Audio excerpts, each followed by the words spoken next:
Yak.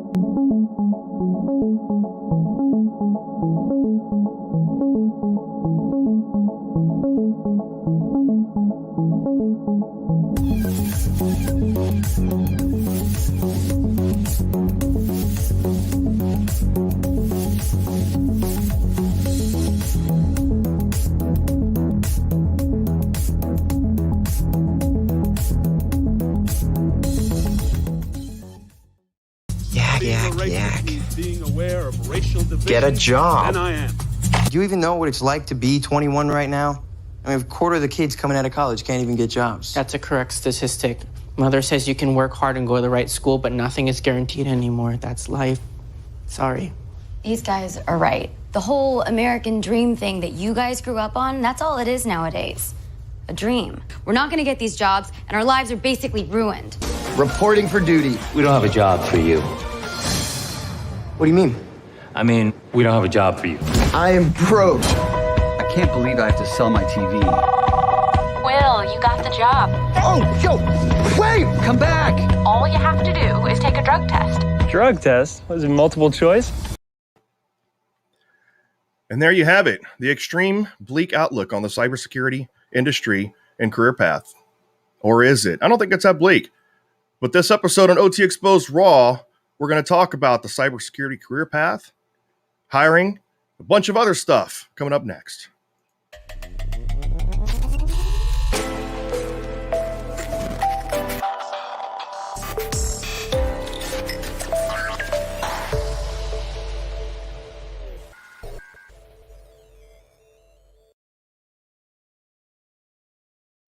Woo! We're back.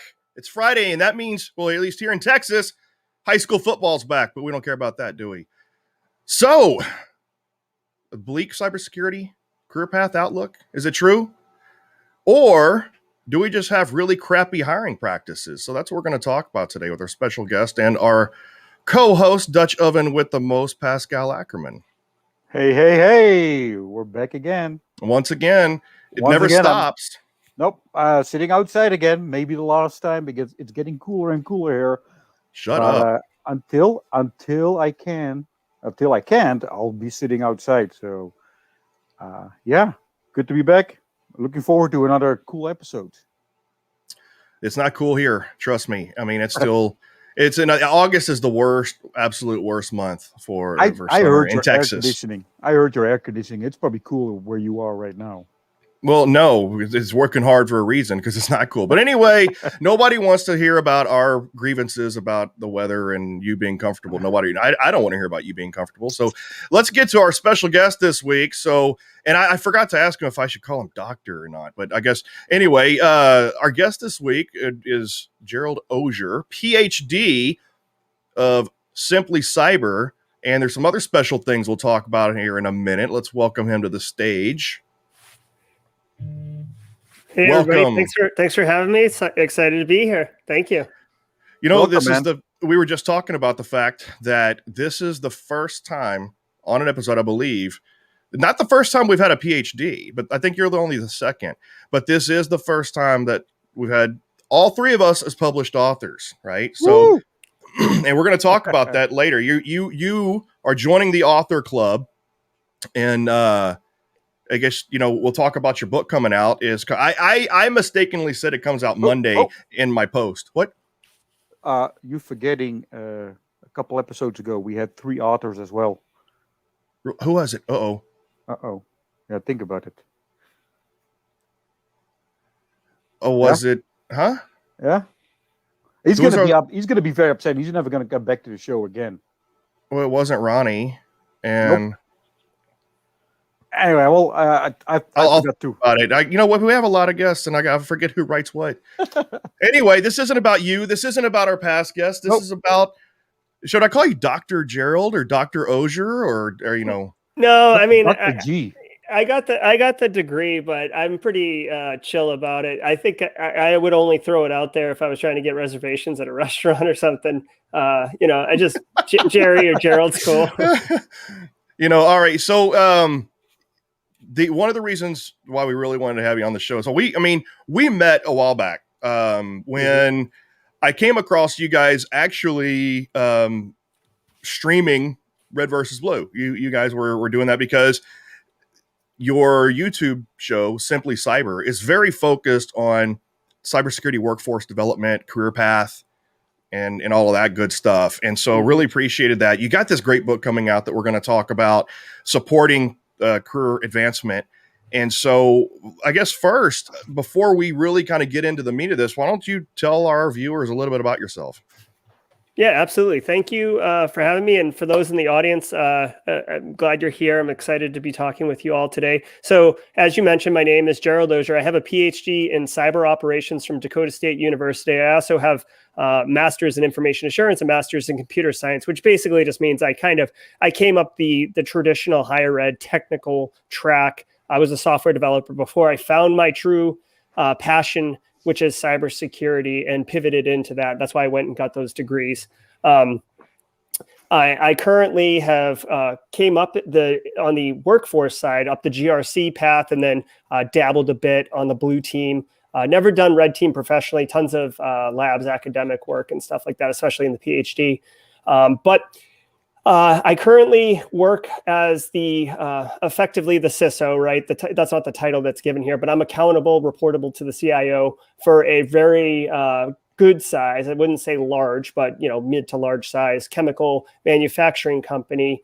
Currently, and built. It's my program. I get to celebrate the wins and responsible for the losses if they occur.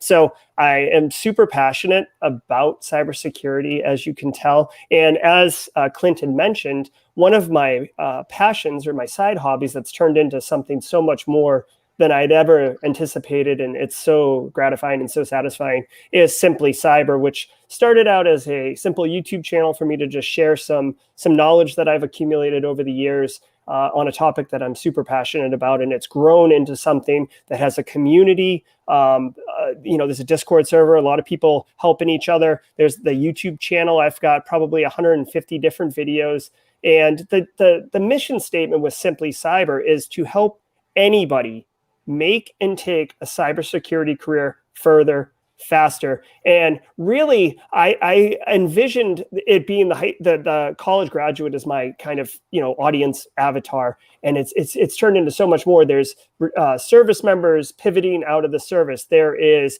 people who are been in accounting or finance or marketing that are just not satisfied with their day-to-day life and are looking for something more challenging, more satisfying, more rewarding. And cybersecurity can provide that to them. So on the channel, because it's my channel and I'm the chief content creator, I get to pick whatever I want to talk about. And, usually it's catered for my audience.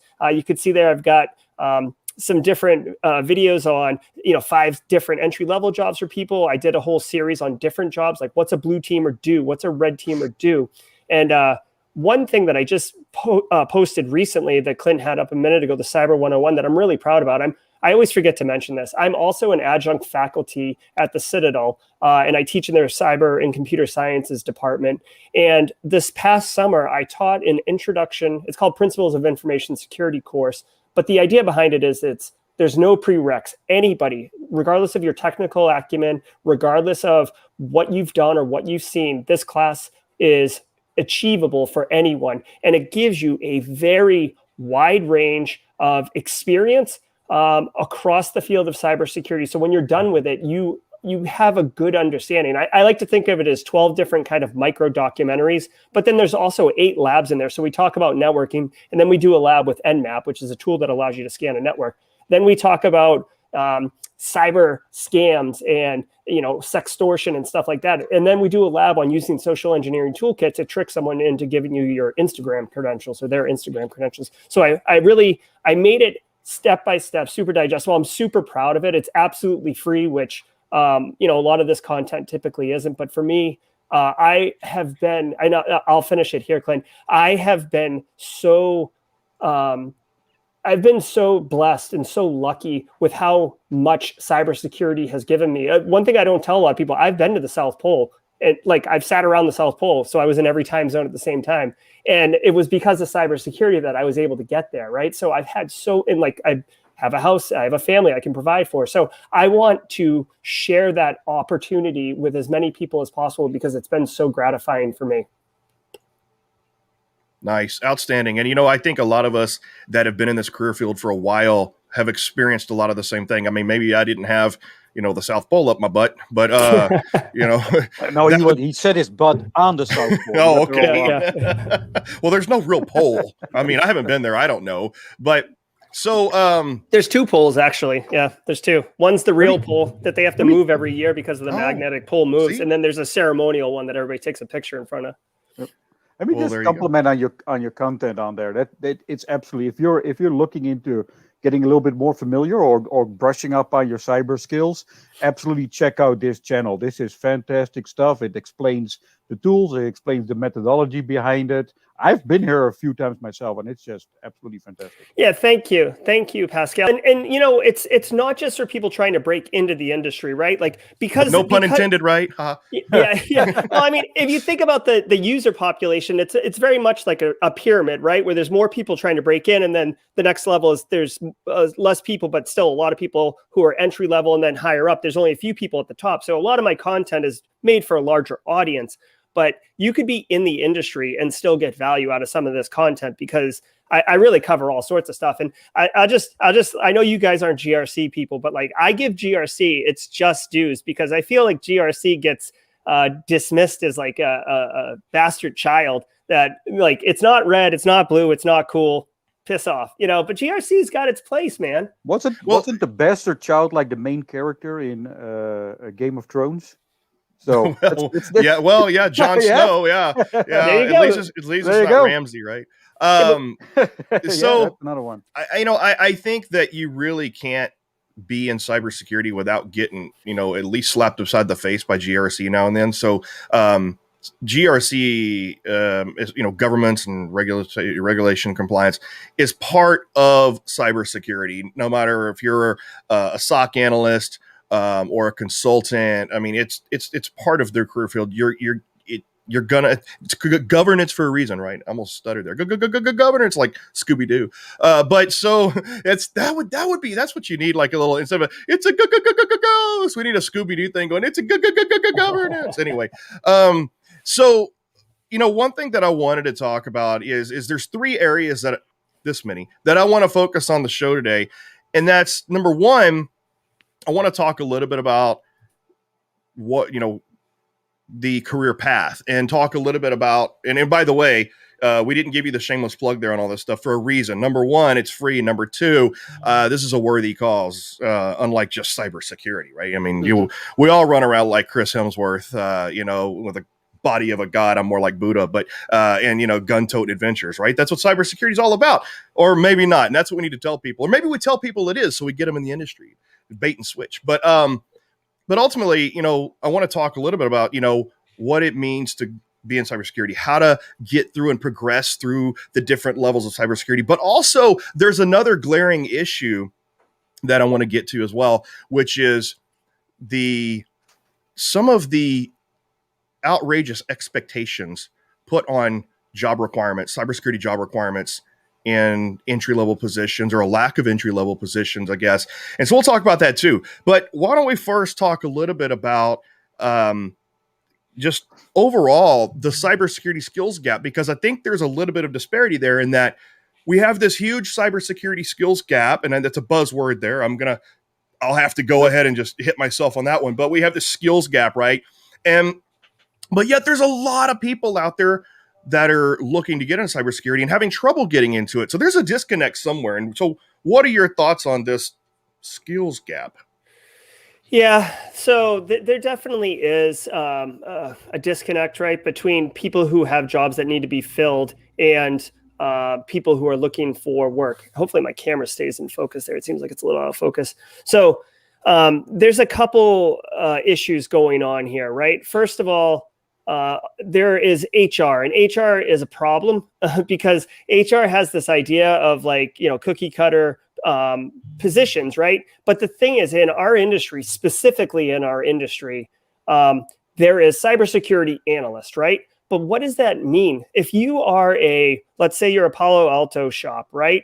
And you use Splunk for your SIM, and you are in healthcare, so you have HIPAA, right? A security analyst entry level role in that industry is very much different than, like, to take an extreme, like a security analyst that's working in manufacturing, right? And you might or like automotive manufacturing, where maybe you have some like IATF regulations. Also, you could be an analyst working in GRC, where like you're doing risk type stuff or compliance auditing as like a pre-check before the external auditors come on. Or you could be an analyst who's responsible for vulnerability management, and you're following up with infrastructure on patching and where are we with this and stuff like that. So the term analyst is so generic that it's ridiculous. And so that's one problem, right? So then you have this stable of workforce, but HR is saying we need an analyst, and you apply to a job, right? And like this is where my heart goes out mostly. Like, you hear about application fatigue. People are applying to 200 jobs and not hearing back from 150 of them, which is absolutely absurd. And the reason is that they applied to a job that looked like a good fit for them because it was security analyst, and in reality they actually had like a really specific need, and they didn't qualify that in the rec. So that's part of the problem. Another problem, and this one chaps my butt more than any, and you see it, people talk about it all the time, is that HR typically puts together like a unicorn wish list, right? Yeah. And some of them aren't even possible, right? So entry level CISP, right? So what do you got? A rec right there? Oh, we're going to bitch about this in a minute. Okay. So they have these unrealistic or unachievable candidate, avatars, for lack of a better term, that they're looking for. And then again, putting yourself in the position of someone looking for a job, you look at this and you're like, well, that can't be me. But it's unfortunate that the people who are the candidates, and this is part of my mission on Simply Cyber, is to kind of illuminate all this for people, is that those candidates don't even really exist, right? So it's not that you're not good enough. It's that they're asking for something that's unrealistic. So HR needs to reacclimate or redefine what their quals actually be. And you know what sucks, especially at larger enterprises where they have bureaucracy and bloat, where the hiring manager can't really get to HR, or they're only allowed to hire a security analyst because of different reasons. If the hiring manager could just go direct, they would get to that candidate so much faster. But if you think about this, large enterprises have way more open jobs than small businesses, right? A small business might have one job, right? So it skews the number of crappy open jobs because of that. Yeah, I'll leave it there. I'll flip it to you. Yeah, I was going to point out, so I have this. This is one example of many similar job recs, and this is specific to OT, which I feel like the problem is even worse. But so you have the very first one under so requirements, right? So in this one, it just says bachelor's degree in a technical field, cybersecurity, cyber science, whatever. Doesn't even say or another field or experience or appropriate equivalent experience, right? So I think that's pretty important too. While I do feel education is important in the world of cybersecurity, you're going to find so much talent out there in areas other than just academia and through formal degree paths. And I think there's a missed opportunity.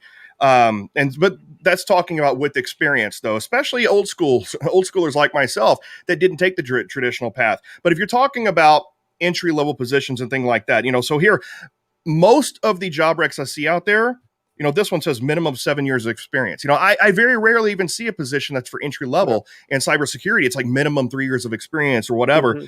So, and not only are they asking for, all this experience, but, and granted, you would say, well, that's just not for a junior position, but I'm not finding the junior positions out there.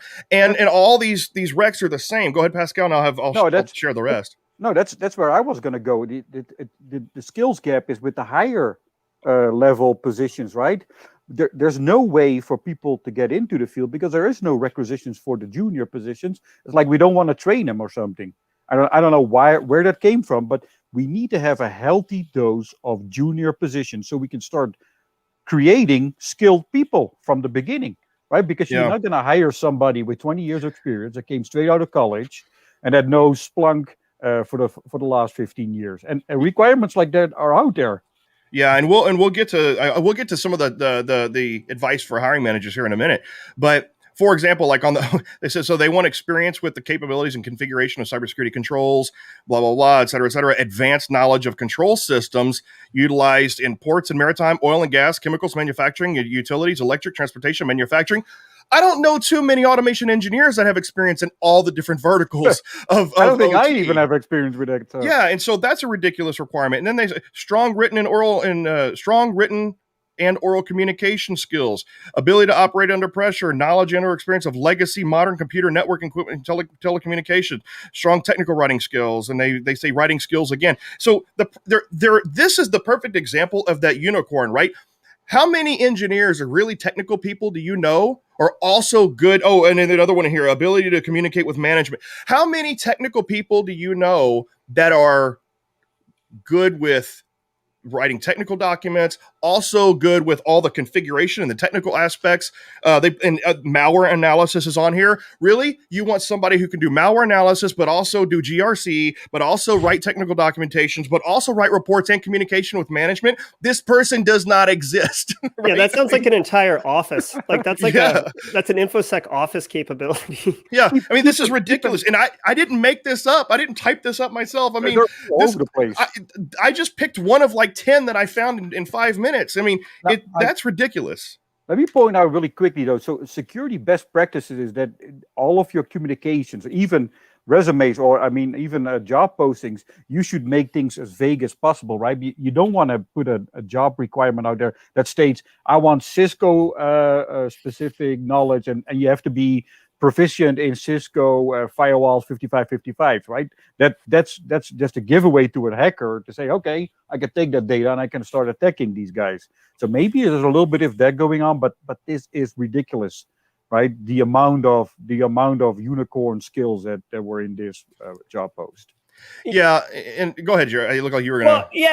So I've got something, and I don't know if this is going to be later on in the show, but like there is a way for the candidates out there, the people in the stream, the people who are looking for the jobs, to attack this or hack this problem, right? So there's a bigger cultural, socio, issue around the HR people getting their processes, their workflows straightened out. But what can we do today, right? And let me just say what I would do. Okay. So I preach, and if I see a couple people who are regulars on streams that I attend in the crowd, so this is going to sound like old hat, but networking, I can't emphasize enough how important networking is. Not computer networking, although that's incredibly important as well. You have to understand some basics around networking and work in cybersecurity, but social networking, knowing people, because that job post right there, Clinton, there's no way in reality, whatever that job is, like whoever actually needs that job filled, there's no way they need that person to do all of those things, right? Like malware analysis is a perfect one. That is not in there. So the person who needs that job filled, if you happen to have been networking, and maybe it's 1 degree of separation, 2 degrees of separation, it doesn't have to be someone you directly networked with. If you had connected with them and they are like, I got this position, HR is making me do this. I'm telling you, if the hiring manager knows about you, they can influence things on the inside to help get you at least the interview, right? Sometimes you have to interview with other stakeholders and maybe you don't win the job, but you can get through that ridiculous quals and hopefully I think they're called ALS, like the automatic, or ATS, the automatic tracking system. If it was going to flag you and throw your resume away, it still goes into a bucket that says ATS failed, and it can be pulled out of that bucket, but no one's ever going to pull it out unless someone on the inside says, hey, like I've already talked to that candidate, pull them. And networking isn't something that you just do once. You don't just apply it. You don't pay for it.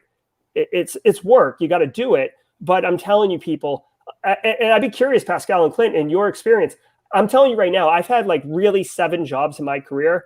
4 of them, I did not, like when I applied for it, I already knew all about it. And I'm not saying I was a ringer for it, but I was not a cold candidate coming from the outside on the inside.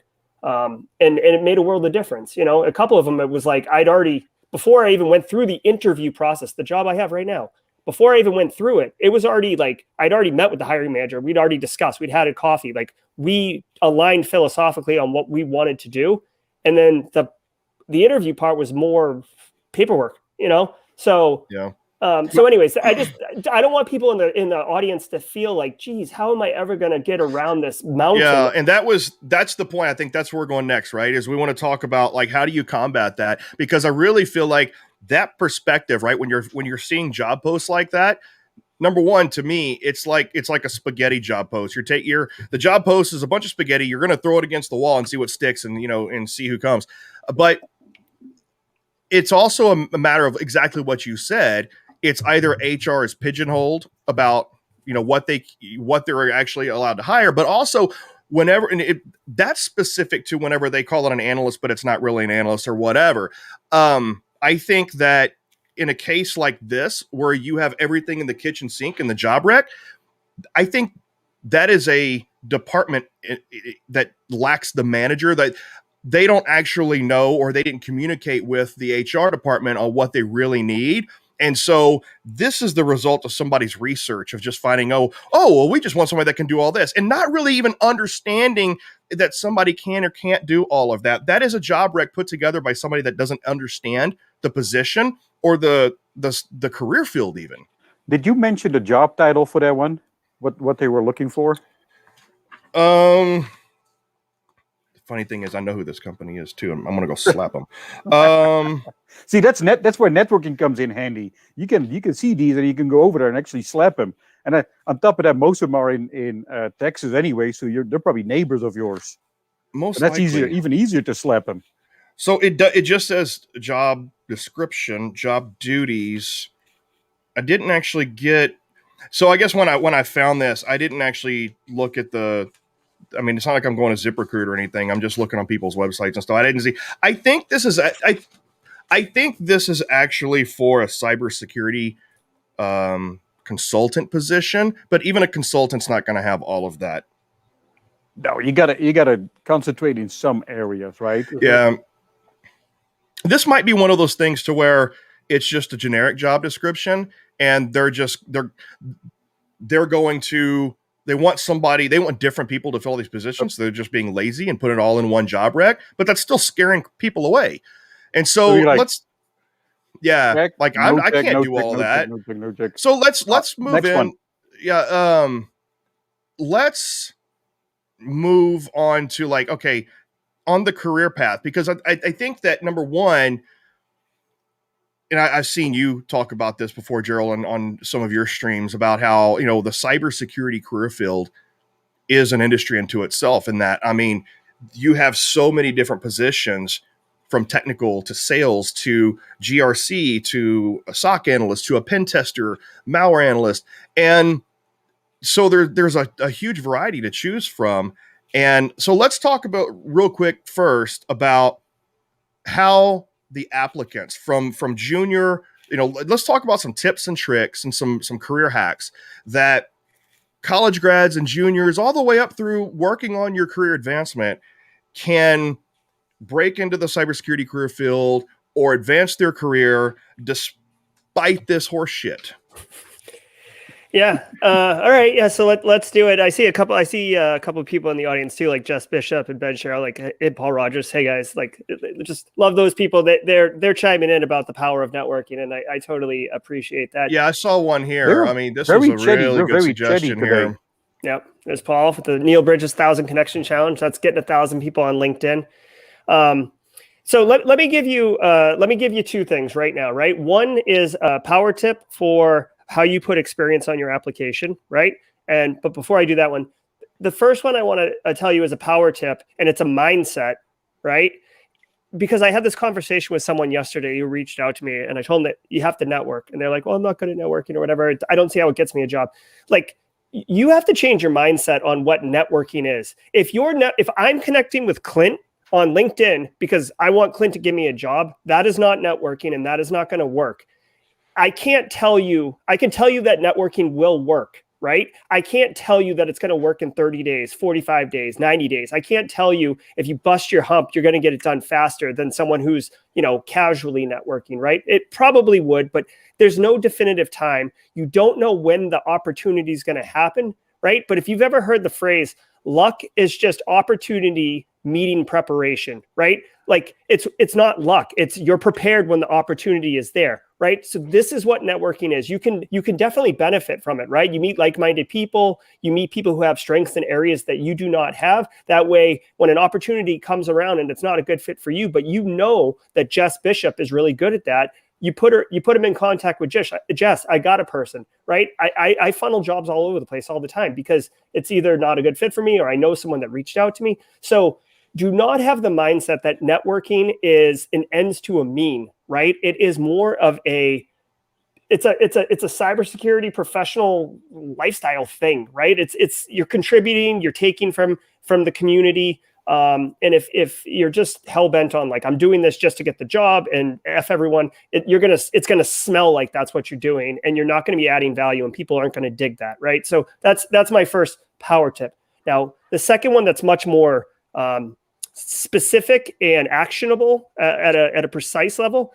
We talk on resumes about how do you get experience without the job and how do you get the job without the experience, right? It's a catch-22 that everyone talks about. So we talk about doing skills-based learning, Hack the Box, Try Hack Me, WebGoat, Rangeforce, getting a home lab, getting a Raspberry Pi, Kali, Metasploit, whatever it is, right? Here's something that I saw that I fell for, and I was like, this is brilliant. I'm going to tell everybody about this, right? So when you're doing a home lab or whatever, right? When I read a resume, right? I don't hire a ton of people, but I do hire people. So when I read resumes, right? It's always the same format, right? Name, contact information header, then either like certs and education, maybe a summary at the top, then work experience, right? So if you don't have any work experience or any non-applicable work experience within the cyberspace, well, then just put, like write home lab as like your employer and then write what you did and then have bullet points of the lessons you learned, the skills you picked up, the technologies you worked with. I was reading a resume and I don't care where you worked. Like I care what you did. What was your impact? What can you bring to my organization? So I saw the bold, larger font. I just was like, that's the company name. Went down to the next one, read the bullets. I was like, oh, this is cool. And then I skimmed back up and it's like home lab. I'm like, brilliant, right? So I'm just saying it's like kind of a human hack in that when someone who is scanning a resume, which is how we read them, they're going to jump right over it. And you're not being dishonest, but you're calling out that home lab or that personal lab experience or however you want to craft that phrase as kind of the employer. And someone who's reading it's going to read it just like that. That way you can get those bullets in. And that's kind of like a hack to demonstrate experience without having to have the job to get the experience, right? So it's a way to break that catch-22. So that's the other kind of actionable tip that I'll leave you with right now. So I like this comment. I'm sorry to cover you up there, Gerald, but it's a long one. But being part of the community is the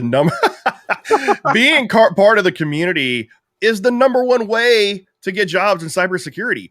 Work on becoming part of the community first while you're in school, while you're not in cybersecurity, become part of that community. And there's a lot of tips surrounding community and stuff like that too. But did you have something to say there, Pascal? Yeah, I'm going to completely agree with the home lab. So when I look at resumes, you get a home lab on there because I know from personal experience, I spend a ton of time perfecting, rebuilding, doing that. So if you got a good description and you got some effort put into your home lab, that's a deal maker on this subject. Yeah, and I'll second that, third that, whatever, and that number one, I've been a hiring manager much of my career, and I've been doing this for 25 plus years now. And I care more about what you've done. Just to your point, Gerald, I care more about what you've done than your education, than your certifications, because your certifications and your education may be an initial indicator of what you might be able to do. describing to me what you have done gives me a better picture of that as a hiring manager. And I can verify what you say you can do, and I can verify your education. Only one of those columns really matters when you're going to be working for me. And it's about what you can do. And so going back to the networking thing is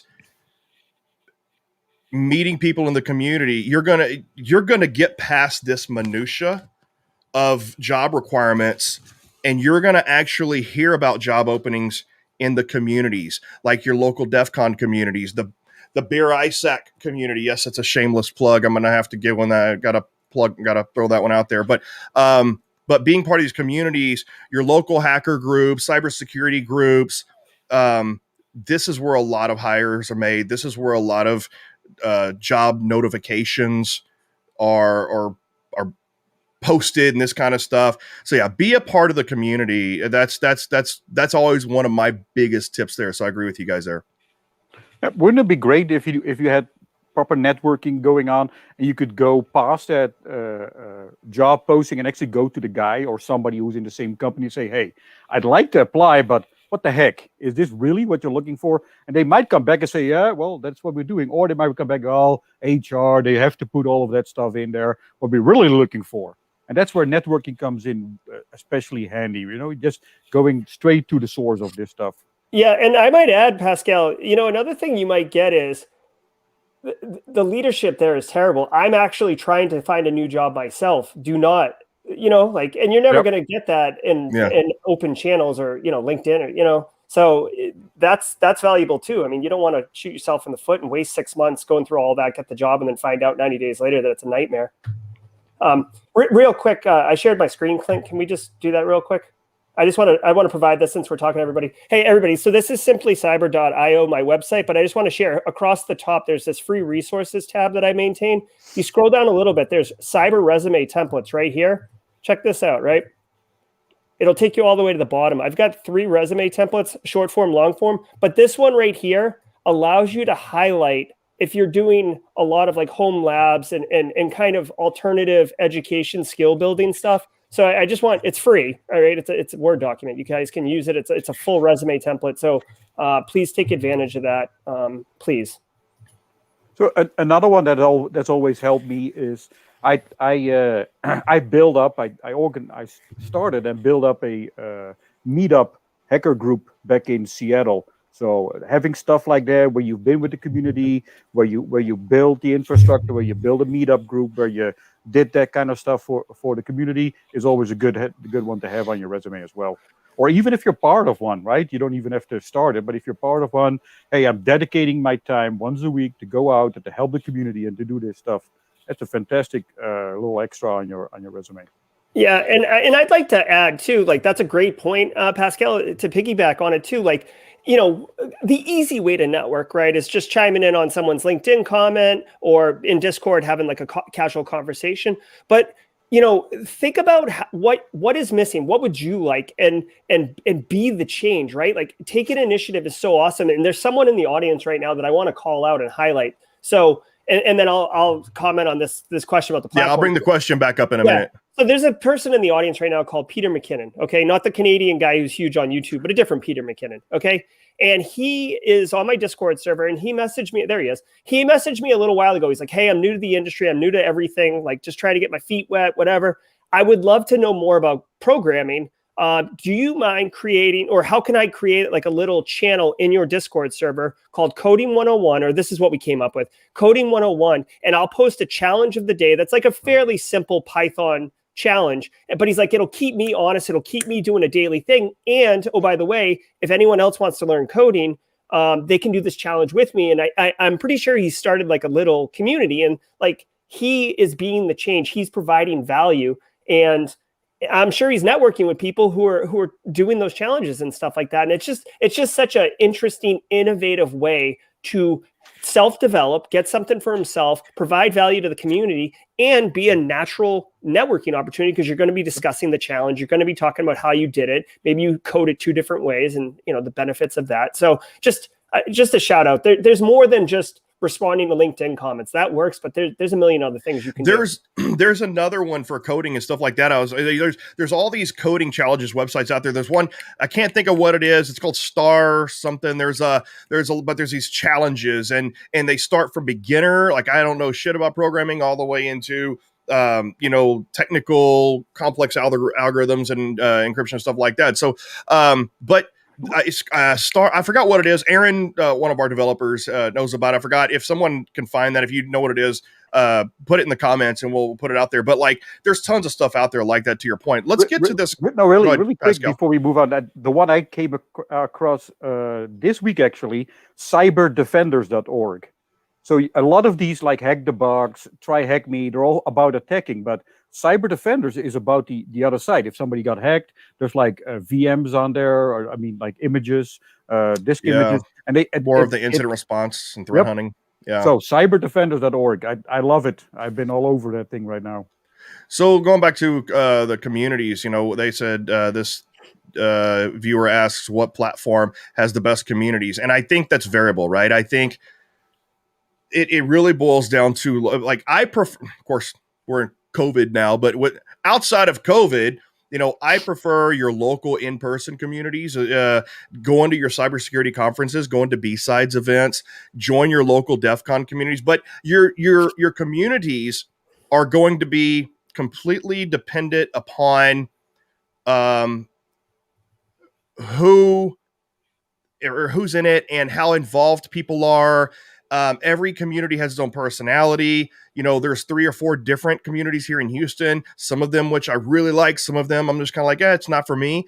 But you really just have to, and I don't know about really the online communities so much, because really the online communities, from my experience, tends to be an extension of actually local in-person communities.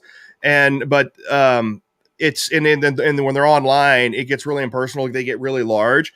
So I think you just have to try out different communities and kind of figure out which ones kind of work for your culture, your personality. Like for me, my local DEF CON group is awesome, which I haven't really participated in since COVID. I'm not a good virtual person. But there's also, like, we have Houston Area Hackers Association, or sorry, Houston Area Hackers Anonymous, or HAHA, AHA, which is Austin Hackers Anonymous. And there's a lot of these groups out there, right? And there's a lot of the B-Sides groups, or like local little mini communities and stuff like that. So, yes, Ben, I'm in Houston. And so, in fact, we might have come across each other at a HoustonCon event or something like that. So ultimately, you really have to experiment and find the community that's best for you. I can't really say which ones are the best, because it's different for everybody. And important too, you don't do it just to have a check mark. Yeah, I do networking. Do it because you love it. And that's always the best way to engage in these things. If you love what you do, it comes natural, and it has effect. It has benefit to what you do. If you do it.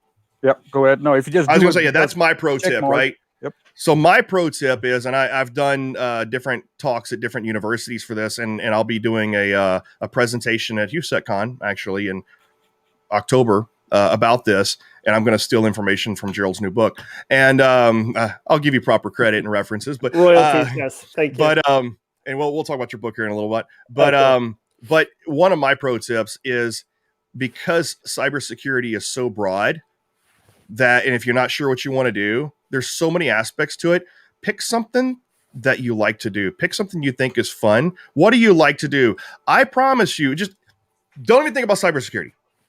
What do you like to do? I promise you, there is something in cybersecurity that is an equivalence to what you like to do. Perfect case in point.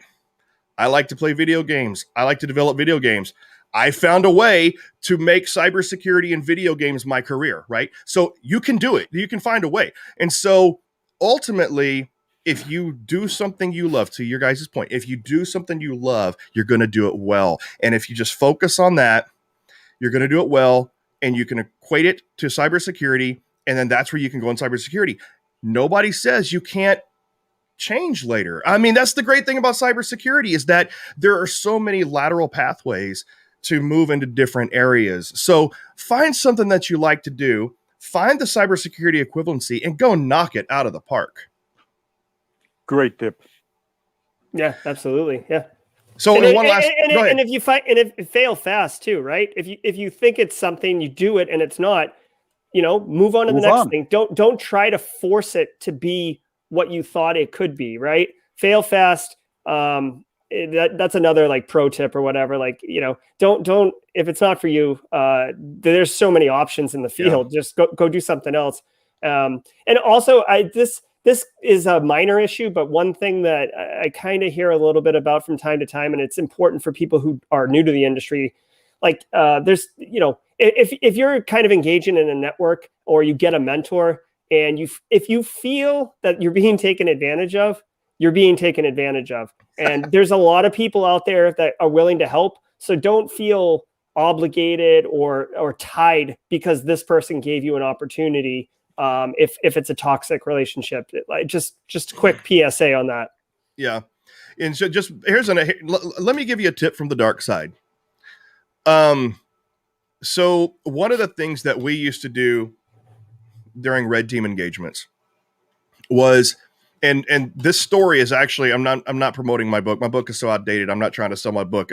If you want to copy it, if you want to copy the excerpt that I'm about to talk to you about, I'll send you the PDF. Just email me. But anyway, McGraw-Hill's going to sue me now. But anyway, so there's something that I talk about in my book, and it's called the gray pages. It's the case studies in between each section. And one of the things that we used to always do to gain social information or to even get into an organization was we would apply for a job. We would go to the company's website. We would actually research what jobs are open and tailor our resume and learn just enough to talk the talk to actually get an interview, pass the interview just by talking the talk, and get a physical interview to get into the company. If we can do it that easily, and these were for engineering positions, and I didn't know shit about engineering, but I knew enough about learning from their website to know exactly what to go research. And I literally hacked my way into the company, social engineering the job process to where if we can do it for red teaming and social engineer our way, and we actually got the job. We actually got an offer for the job, by the way, eventually. And like, I don't know if I'm that good of a bullshitter or just that good of a social engineer, but we've done that on multiple occasions. If we can social engineer our way into a job, you can certainly, modify your resume, do enough to talk the talk, especially if you're talking about something you don't do what I did. Don't just lie. But if you actually know what you're talking about, you can do the same techniques. You can tailor your resume, and you should tailor your resume to meet the job requirements. And you should know exactly what conversations you're going to be having based on the requirements, unless, of course, that's just this.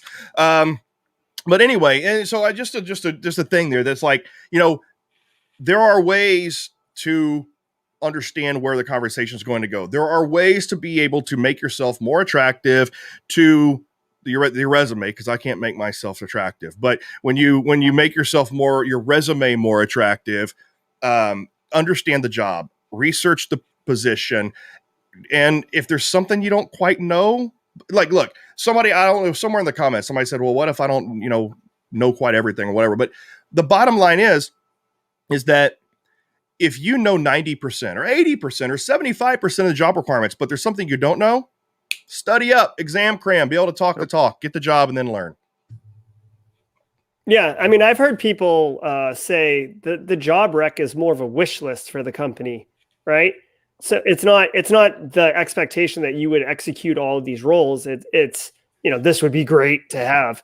So I always encourage people, if the job looks interesting to you and you have 50%, 75%, right? Maybe you're missing a couple things. Don't not apply to it, right? Because at least have to talk with them, right? See, hey, and maybe be honest in that thing. Okay. And that's what I normally do too. And I'll be honest. I say, I got most of your stuff. but that really weird thing they're asking for right there, that little thing, I would have to study up on it. So I don't know. And you're being honest, and you're either going to get it or not, right? That's just the honesty, in my opinion, is golden with those kind of things. So, really quick answer to Aaron. He says, "What's the best team?" Like I said earlier, cyberdefenders.org. They have fantastic blue team exercises, doing forensics, doing OSINT, all of that stuff. Check where them is out. that? I didn't see that comment. What's the best? I didn't see the comment. Anyway, yeah, Blue Team Labs Online is good. Range Force is also good. There's a couple, like it's nice. That's how mature our industry is getting now, is that we're having Blue Team Labs, Which is the one with the packet captures? I think it's malwaretrafficanalysis.com or something. Yeah. He's got a whole ton of PCAPs, and then basically you take the PCAP and you run it through Wireshark or whatever tool, and you pick out what happened to the environment. I love those. Yeah, I actually have a video on YouTube on Simply Cyber where I walk through one of his PCAPs to show you exactly how you would use Wireshark and everything. I agree with you. He's probably got like 95, like I'm not exaggerating, like 95 different packet capture, simulations with questions, like actually like really like interview questions, like, what operating system was at this IP, or where did the malware get, what was the source IP of the malware that came into the organization and stuff like that. So yeah, that's a good pull, Pascal. Yep. And of course, if you're looking for the non-technical, more strategic, red versus blue skills, I know of other place you can go to, but where? Tell me. No, we're gonna start talking about Gerald's book here in a minute. So I will just say, yeah, we do. That's what I do. I'm just going to say we do make a red versus blue strategic level. It's not the deep technical skills, but it's the strategic level stuff. So I'll just plug myself there and all that. And then right before we plug Gerald. Well, and I'd like to point out, like, for those people who are thinking like, oh, I don't want to be a CISO, or I'm too young in the industry to care about strategic level stuff. That game, I own it. I bought it. I've played it on live stream a couple times. It has a ton That's how we met. It has a ton of like explanation and context and like detailed explanation of what's going on in there too. So like if you wanted to understand, you can click on something and get it, like, whether it's reconnaissance as a technique or, antivirus or, like simple stuff for like exploitation, like you can click on it, get a description, see how it relates into the bigger picture of it, instead of it just being a definition of a word that you might get in like a textbook. So I love your platform, Clint, and that's not a shameless plug. That's like, I bought it, and that's a regular review. Yeah. So, I mean, like I said, if you want to talk to me about that later, and you know what, I'll even, Robert's going to kill me, our sales guy, but I'll be happy to give some promotional licenses to the Steam version. It's on Steam. Just look for Red versus Blue, Threat Gen Red versus Blue on Steam. We did that for your stream too there, Gerald, whenever you were streaming, when I came on as a guest, on your show, we gave away some licenses or whatever. But anyway, so let's talk about, because there's so much to talk about. We're not going to get to everything, and we're not even going to end up getting to the like talking about hiring managers and like how to this is all, and I really feel justified in just talking about tips for people, resumes, and wanting to build their career. And so maybe we'll have to have another stream talking about how to help hiring managers. But let's talk about your book a little bit. Okay. And it comes out Thursday. Like I said, I mistakenly said that that we were that was coming out Monday on my LinkedIn post, but it comes out Thursday. And I already have an advanced copy of this that you gave me to review, and I'm about halfway done, and it is full of these nuggets. All the stuff that you were already talking about on the show and some of the things and the advice that you were giving. I mean, this really is the cybersecurity career master plan. This is where you start. And this is the first book of its kind as far as I've seen. I have not seen any other book out there dedicated specifically to breaking into the cybersecurity industry. Yeah. So talk a little bit about, about your book. Absolutely. Yeah. So, thank you for highlighting it for the audience. And really quick, if you do want to order it, that's awesome. You can use the code 25cyber, 25cyber, to get 25% off.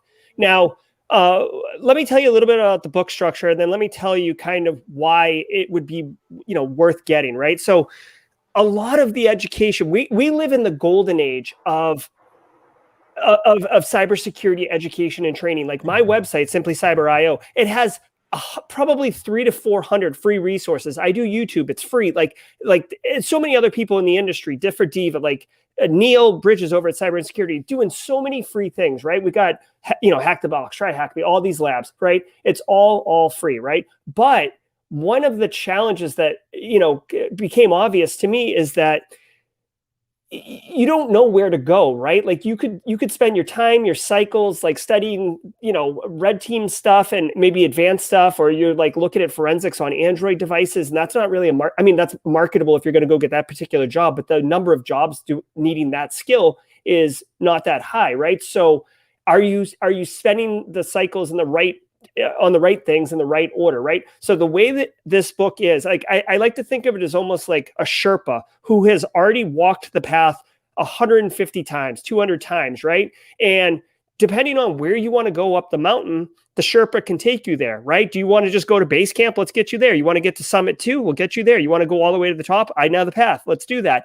But knowing what equipment to take, knowing how to dress appropriately, knowing like the optimal path and what skills you need to learn to get there is what the value is of this book, right? Like it's putting it in an order that makes sense. It's digestible. It's very deliberate, and it's important to me, right? Because I've been doing Simply Cyber for over a year and a half now, and I talk to lots of people, and I hear a lot of the same challenges, right?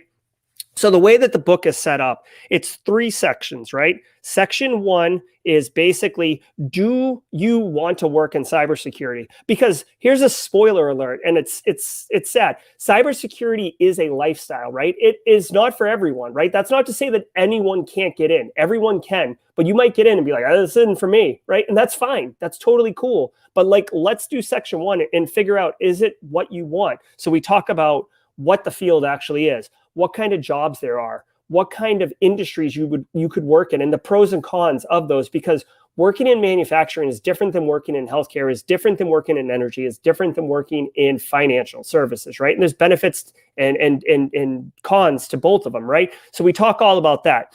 At this point, that section 1 ends, and like maybe you don't even go on to the rest of the book because you're like, nope, it's just not for me. And that's cool, right? So section 2, you've decided you want to get into cybersecurity. So section 2, like, let's get you the job, right? And that's just not getting you the job. Like, let's get you the skills. Let's talk about certifications, education, networking, branding. Like, how do you go from, I don't know how to get I want to work in this industry. I know I do now. What do I do? Right. So that's what section 2 does. And it's actionable stuff, like how to get certain skills, where to go, not who to talk to, but, the organizations and stuff to engage with and interact with, optimized. Right.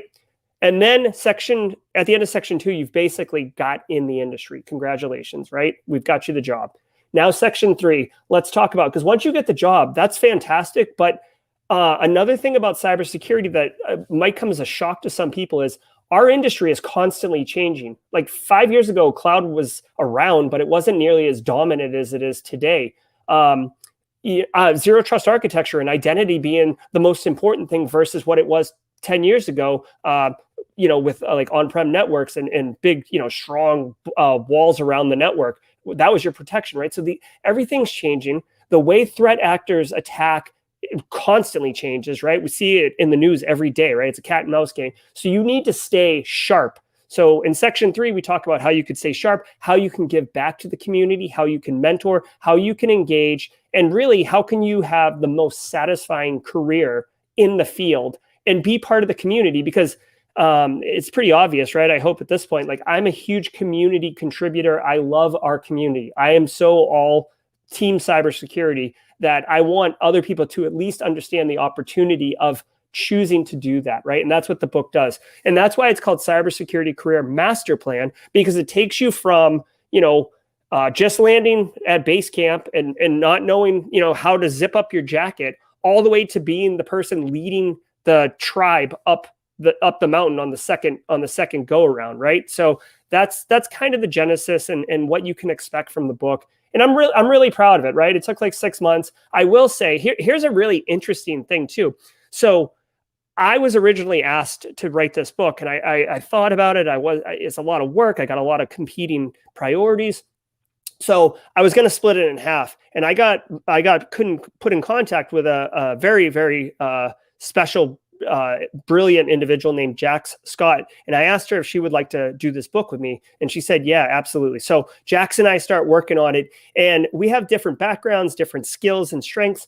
And I was like, hey, like, what do you think about getting like 2 other authors? Because my experience, my story is mine, and I have a lot of knowledge to share with everyone, but it's still tainted from my bias and my experiences, right? And with Jackson was good. But so then we brought in John Helmus, who is a professional red teamer, West Coast guy. I'm an East Coast guy. We brought in Kim Wynn, who's a little bit younger. She's more on the academia side, and she's a younger person, right? So she brings kind of that different perspective, generationally speaking. So the book, each chapter has a different author writing it, and it's written in a conversational tone. So it's like literally sitting at a bar with the 4 of us and being like, well, what should I do? And then like Kim speaks for 25 minutes, her chapter about this. And like, kind of chime in on like different topics, or make reference to like, oh, like, and by the way, like as just an aside, wait until you get to Jerry's chapter next, because he's going to dive deeper into this particular topic. So let's,